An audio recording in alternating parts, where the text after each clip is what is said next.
ഒരു ചിക്കൻ ഫാമിൽ നിന്ന് വലിയ കാർ ബ്രാൻഡ് തുടങ്ങുകയും പിന്നീട് ഫെരാരിയെ തോൽപ്പിക്കുകയും ചെയ്ത ഷെൽബിയുടെ കഥയാണ് ഇന്ന് നമ്മൾ നോക്കുന്നത്. 1950കളിൽ ഒരു ചെറിയ ചിക്കൻ ഫാമിൽ ജോലി ചെയ്തിരുന്ന കരോൾ ഷെൽബിക്ക് വലിയ സ്വപ്നമുണ്ടായിരുന്നു. ജീവിതം അത്ര എളുപ്പമായിരുന്നില്ലെങ്കിലും അദ്ദേഹത്തിന് കാറുകളോട് വലിയ താല്പര്യം ഒക്കെ ഉണ്ടായിരുന്നു. പിന്നീട് തന്റെ സ്വപ്നത്തിലേക്കുള്ള ലക്ഷ്യമെന്നുള്ള രീതിയിൽ അയാൾ ഒരു റേസിംഗ് ഡ്രൈവറായി മാറി. പക്ഷെ 1960ൽ ഹൃദ്രോഗം വന്നപ്പോൾ ഡോക്ടർ പറഞ്ഞത്, ഇനി നിങ്ങൾ റേസിംഗ് ഒന്നും ചെയ്യേണ്ട, ജീവിക്കാൻ ആഗ്രഹമുണ്ടെങ്കിൽ കുറച്ചു നാളത്തേക്ക് ബ്രേക്ക് എടുക്കാൻ എന്നാണ്.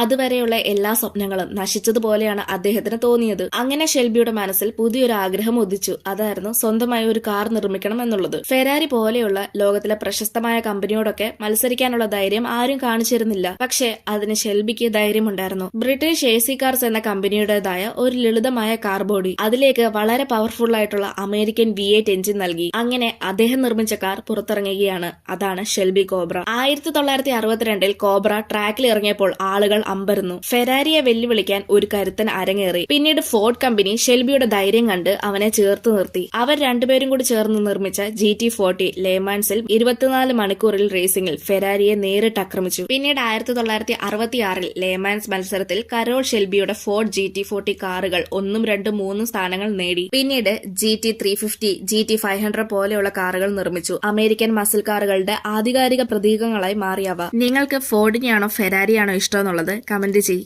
ഇതുപോലെയുള്ള കൂടുതൽ വീഡിയോസ് കാണാനായി ചാനൽ സബ്സ്ക്രൈബ് ചെയ്യാനും ഇൻസ്റ്റാഗ്രാമിൽ ഫോളോ ചെയ്യാനും മറക്കല്ല്.